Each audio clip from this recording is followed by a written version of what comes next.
is ASMR News. Drift off, wake up, or simply relax with the world's biggest headlines.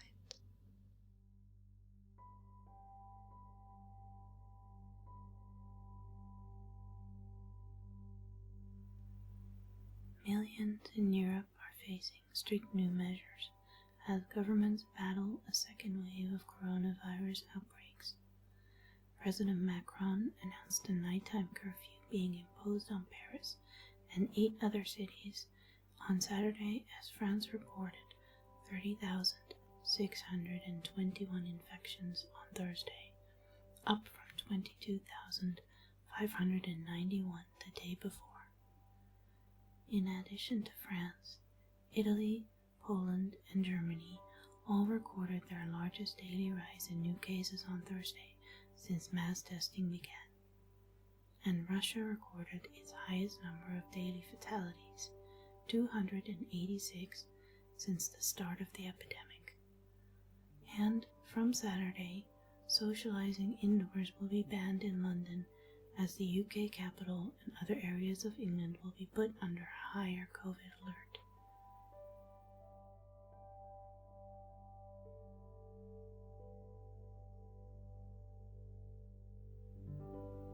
Queen Elizabeth II made her first public engagement since Britain's coronavirus lockdown in March, stepping out on Thursday without a mask despite a resurgence of the virus.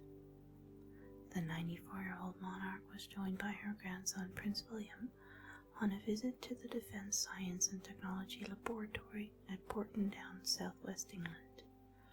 Neither were wearing face coverings, though they were adhering to social distancing guidelines. The UK government recommends wearing a face covering in indoor places where social distancing may be difficult and where you will come into contact with people you do not normally meet.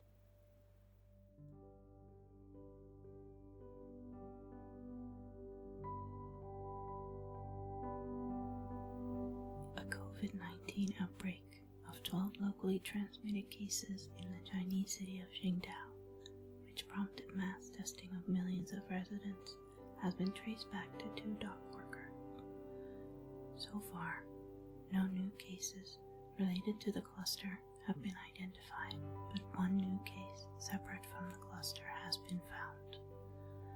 The 2 dock workers were sent for treatment and quarantine at a local hospital, but the room in which they had CT scans was not disinfected correctly, which then caused the hospital cluster.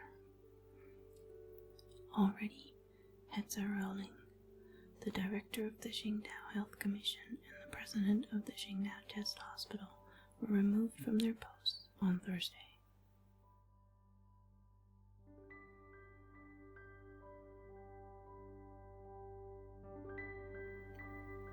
WHO Chief Tedros Ghebreyesus said allowing the coronavirus to spread naturally in the absence of a vaccine is scientifically and ethically problematic, ruling out a herd immunity response to the pandemic. Herd immunity occurs when a large portion of a community becomes immune to a disease through vaccinations or through the mass spread of a disease, and some have argued that coronavirus should be allowed to spread naturally. Herd immunity is achieved by protecting people from a virus, not by exposing them to it, he said. Never in the history of public health has herd immunity been used as a strategy for responding to an outbreak, let alone a pandemic. He added that seroprevalence tests where the blood is tested for antibodies suggested that just 10% of people had been exposed to coronavirus in most countries, far short of the percentage needed to achieve herd immunity. There have been more than 37 million confirmed cases of coronavirus across the globe since the pandemic began. More than 1 million people are known to have died, while hundreds of vaccines are currently under development with a number in advanced trials. None has yet received international approval.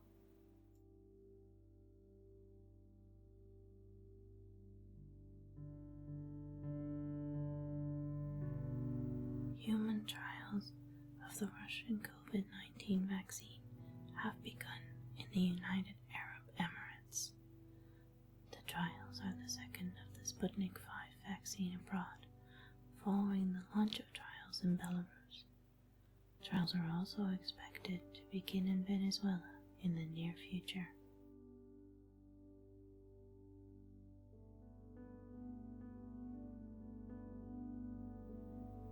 Johnson & Johnson paused the advanced clinical trial of its coronavirus vaccine due to an unexplained illness in one of the volunteers. The company did not say what the unexplained illness was, but one purpose of clinical trials is to find out if vaccines cause dangerous side effects. Trials are stopped when they appear while doctors check to see if the illness can be linked to the vaccine or is a coincidence.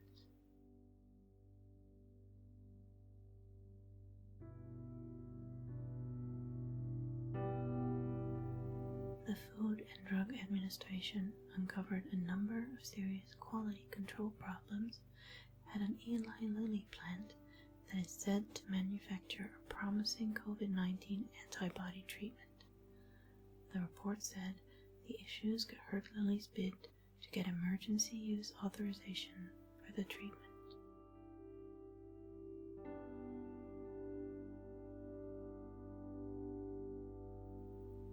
A 25-year-old Nevada man is the first American confirmed to have caught COVID-19 twice, with a second infection worse than the first.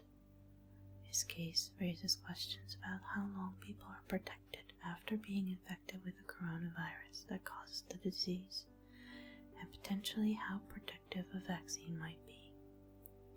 Respiratory infections like COVID-19 don't provide lifelong immunity like a measles infection.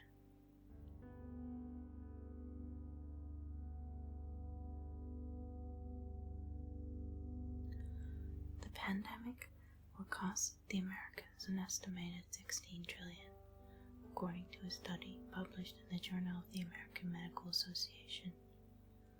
The study aggregates mortality, morbidity, mental health conditions, and direct economic losses to estimate the total cost of the pandemic in the U.S. on the optimistic assumption that it will be substantially contained by the fall of 2021. COVID-19 is the greatest threat to prosperity and well-being the U.S. has encountered since the Great Depression, wrote the authors, former Treasury Secretary Lawrence Summers and Harvard University economist David Cutler. They project a total of an estimated 625,000 deaths related to the pandemic. Using the value of a statistical human life, 7 million, the economic cost of premature deaths expected through the next year is estimated at $4.4 trillion. Additionally, there will be an estimated $2.6 trillion in costs from people who survive the virus but suffer long-term complications, and mental health costs related to the pandemic could reach $1.6 trillion. Finally, the paper notes that the Congressional Budget Office projects a total of $7.6 trillion in lost output over the next decade.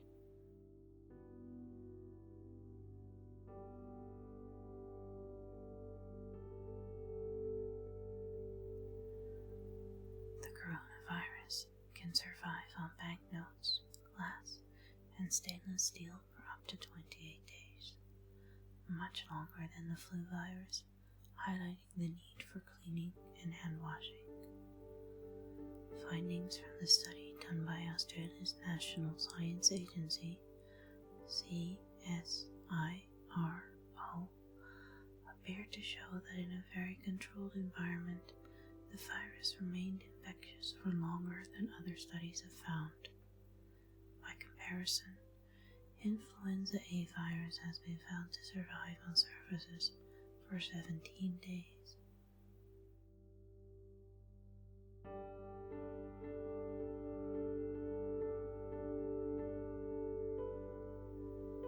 Uber Eats' South African unit launched an app-based over-the-counter medicine service as it seeks to claw market share in the fast-growing online shopping sector in Africa's most industrialized economy. The company already has the lion's share of South Africa's 600 million food dispatching market, but seeks to increase its share of the medicines delivery market controlled by pharmacy chains, which offered delivery services long before COVID-19 spurred a shift to online shopping.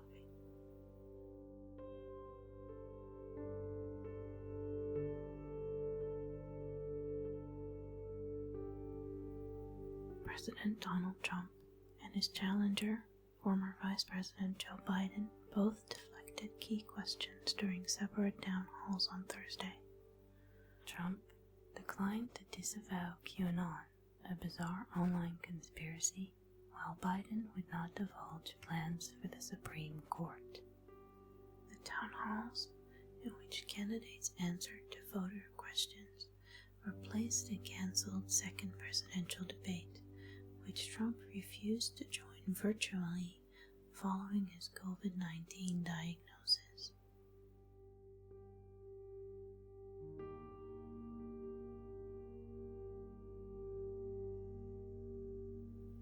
The FBI is examining whether the emails allegedly describing activities by Joe Biden and his son Hunter and found on a laptop at a Delaware repair shop are linked to a foreign intelligence operation. The New York Post, a conservative tabloid, has published a series of stories based on emails the newspaper said it obtained from President Donald Trump's attorney, Rudy Giuliani, including one that suggested a meeting between Vice President Biden and a representative of a Ukrainian company that paid Hunter Biden. The Biden campaign says there is no evidence the meeting happened, and the story was greeted with widespread skepticism. Intelligence agencies warned the White House late last year that Russian intelligence officers were using Trump's personal lawyer, Rudolph Giuliani, as a conduit for disinformation aimed at undermining Biden's campaign.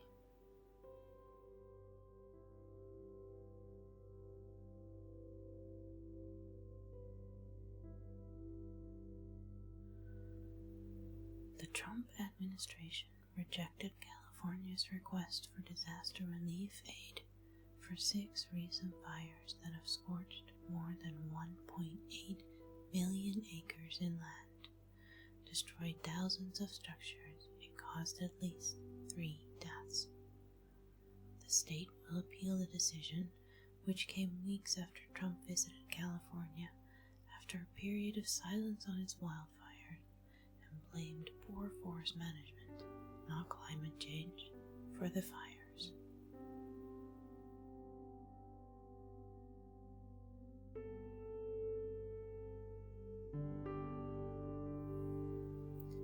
Evidence is emerging that rebels from Syria are being recruited to fight as mercenaries in the Azerbaijan-Armenia conflict. CNN said a Syrian national who belongs to a faction of the Syrian National Army, backed by Turkey, said he was being paid $1,500 a month to fight for Azerbaijan in the disputed enclave of Nagorno-Karabakh. The Turkish Foreign Ministry said claims the country was recruiting Syrian fighters were baseless allegations, and the Azerbaijani Foreign Ministry said this is a completely false and slanderous smear campaign in some foreign media, allegedly in connection with the import of fighters from Syria to Azerbaijan, claiming Armenia was behind the allegations. The fighter said his family was living below the poverty line and was prepared to travel to Azerbaijan because of the money, and all the world knows that the Syrians living here are dying of hunger.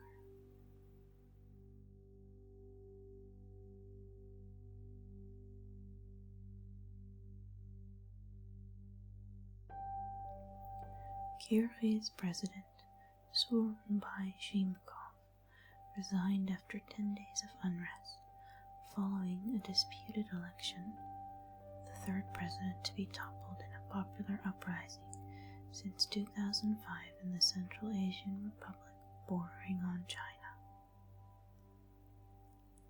Demonstrators have protested since the October 4 parliamentary election, which the opposition rejected after Shimbakov's allies were declared the winners. Shimbakov announced last week that he would resign, but this week he delayed his exit, saying he would stay in office until a new election was held. On Wednesday, Shimbakov accepted Parliament's choice of Sadir Japarov, a nationalist whose supporters freed him from prison last week, to be Prime Minister.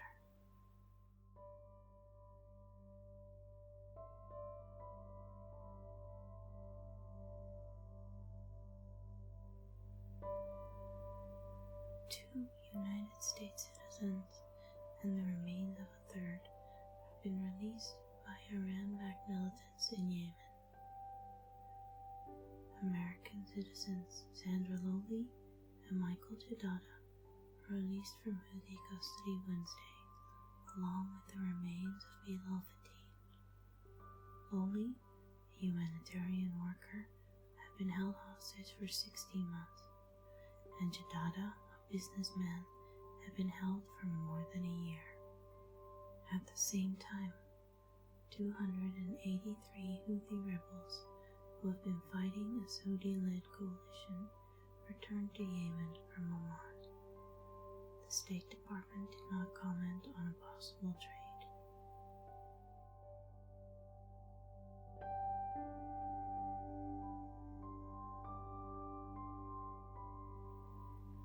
Nigerian protesters saying they were unconvinced by the creation of a new police unit and a pledge not to use violence against demonstrators returned to the streets on Wednesday. Protesters have called for an overhaul of police forces and have been met with beatings, tear gas, and gunfire, which reportedly killed at least 10 people. The Special Anti-Robbery Squad, SRAS, or SARS, a police unit that demonstrators have long accused of beatings, killings, and extortion, was officially disbanded on Sunday. On Tuesday, police agreed to stop using force against the protesters. They also announced the formation of a new unit, the Special Weapons and Tactics Team, SWAT, or SWAT, to fill the gaps left by the disbanded SARS. But protesters said they feared the new unit will simply be a rebranded version of SARS.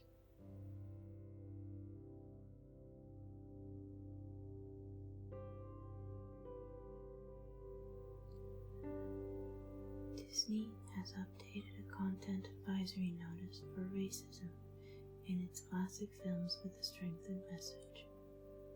Films such as Dumbo, Peter Pan, The Aristocrats, and Jungle Book now contain a warning about stereotypes on the Disney Plus channel. This program includes negative depictions and or mistreatment of people or cultures, the warning says. These stereotypes were wrong then and are wrong now. The message adds that rather than remove the content, we want to acknowledge its harmful impact, learn from it, and spark conversation to create a more inclusive future together.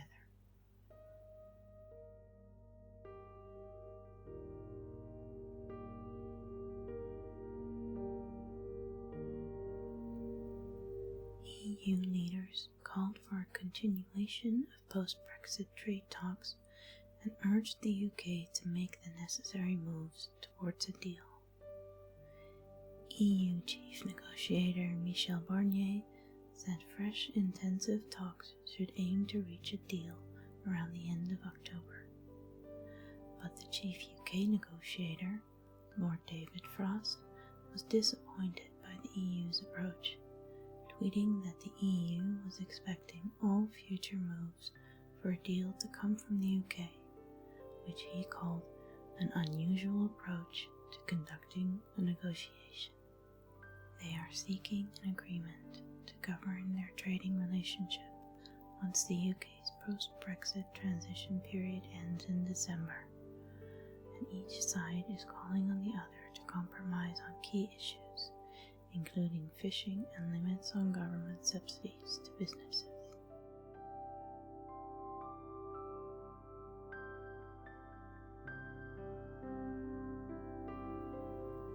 Italian police broke up a ring counterfeiting a wine that sells for hundreds of euros a bottle. Bulgari Sassizia red wine comes from Tuscany and has become one of Italy's best-known fine wines since it appeared on the market in the 1970s. The Guardia di Finanza said the operation bottled inferior wine from Sicily in a warehouse using meticulously reproduced labeling in cases that came from Bulgaria. 2 men, a father and a son, have been put under house arrest and 11 others placed under investigation following an operation launched last year when a fake case of the wine fell off a truck and was found on the roadside. Italy's luxury goods industry, one of its most important business sectors, which also includes fine foods and drinks, has faced a constant battle against counterfeiting.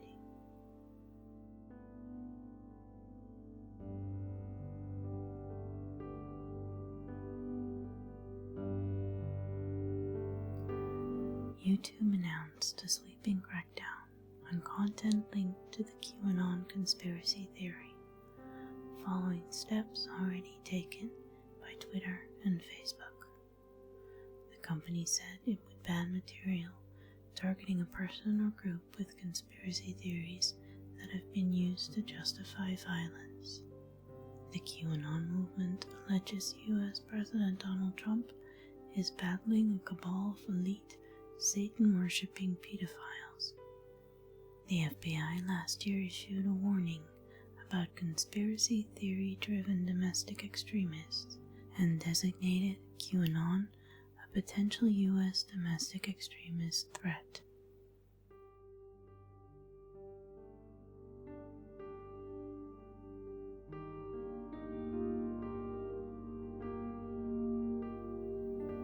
A defunct Russian satellite and a discarded Chinese rocket segment expected to pass within 25 meters of each other have avoided collision, with the objects having a combined mass of more than 2.5 tons and relative velocity of 14.66 kilometers per second, 32,800 miles per hour. Any collision would have been catastrophic and produced a shower of debris, but none has been detected.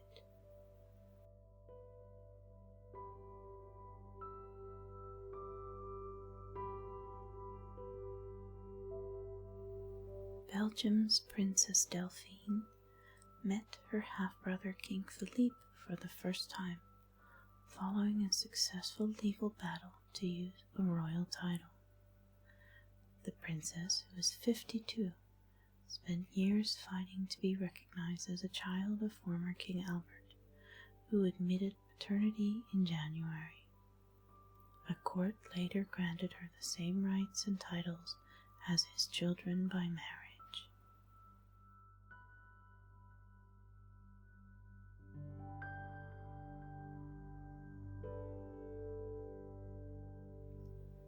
Robert Brockman, CEO of Reynolds & Reynolds, is alleged to have hid $2 billion in income from tax authorities over 2 decades using a network of offshore companies.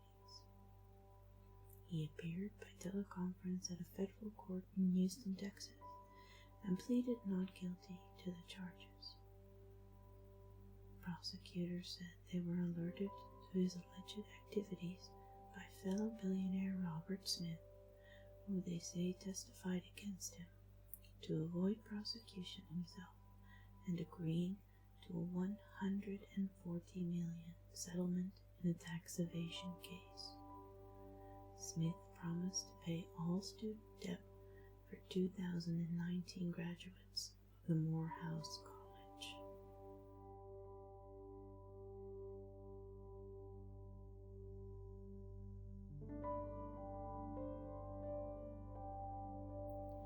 A 12-year-old boy found a dinosaur skeleton dating back 69 million years. The amateur paleontologist was hiking with his father in Alberta, Canada, when he saw bones protruding from a rock. Nathan Rushkin, who has been interested in dinosaurs since he was 6, often goes hiking in the Nature Conservancy of Canada's protected site in the Albertan Badlands. According to the Royal Tyrrell Museum, which is located in Alberta and devoted to the study of prehistoric life, the hadrosaur is scientifically significant because the fossil is about 69 million years old, and records from that time period are rare.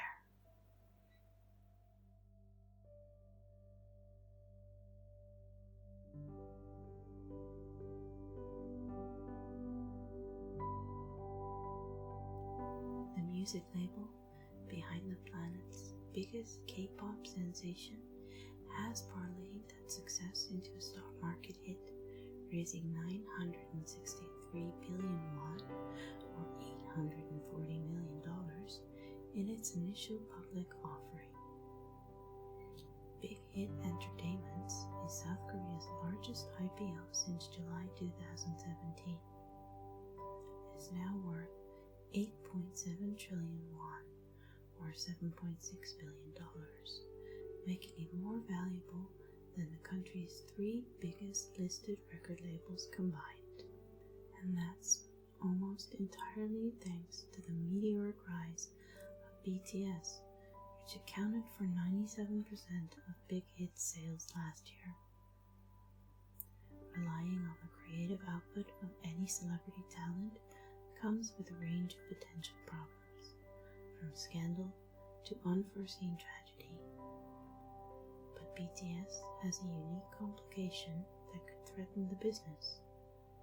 South Korea mandates more than a year of military service, and the group's members are fast approaching the deadline to enlist.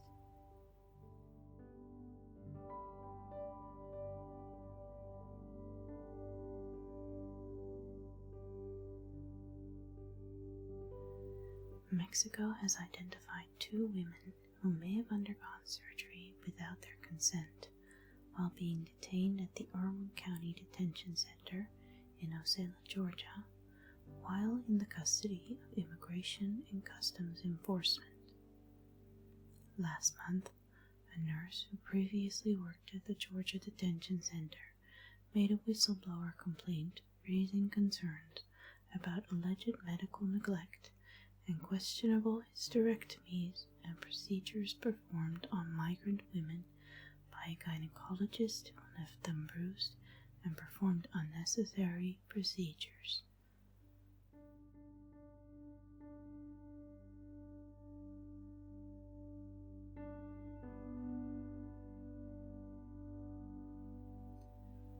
Cuts to subsidies may mean that Mexico will have to rely on imported white corn for its tortillas and tamales.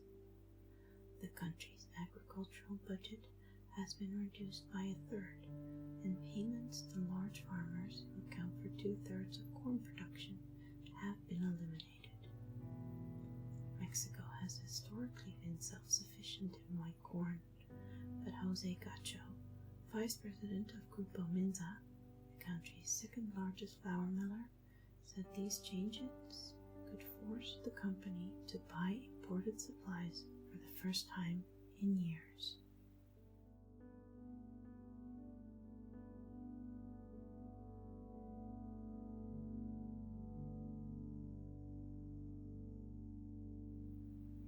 As Hurricane Delta closed in on Mexico's Yucatan Peninsula, a man opened his home to 300 dogs, dozens of cats, a flock of sheep, chicks, bunnies, and even a hedgehog. All survived the storm. It doesn't matter if the house is dirty, it can be cleaned, Ricardo Pimentel said. The things they broke can be fixed or bought again. But what's beautiful is to see them happy, healthy, and safe, without wounds and the possibility of being adopted. It all started with an October 6th social media post when Pimentel, worried about food shortages, asked his friends for donations for the Terra de Animales, Land of Animals, shelter he founded a decade ago. To keep the animals safe from the impending storm, he moved them inside. It took hours to lead the hundreds of canines indoors by leash. A subsequent online post included photos of what looked like a carpet in his hallway, which was actually many dogs crowded together. Pimentel was so busy during the storm that he didn't know the post had gone viral and was surprised by the generosity of people from around the world who donated thousands of dollars.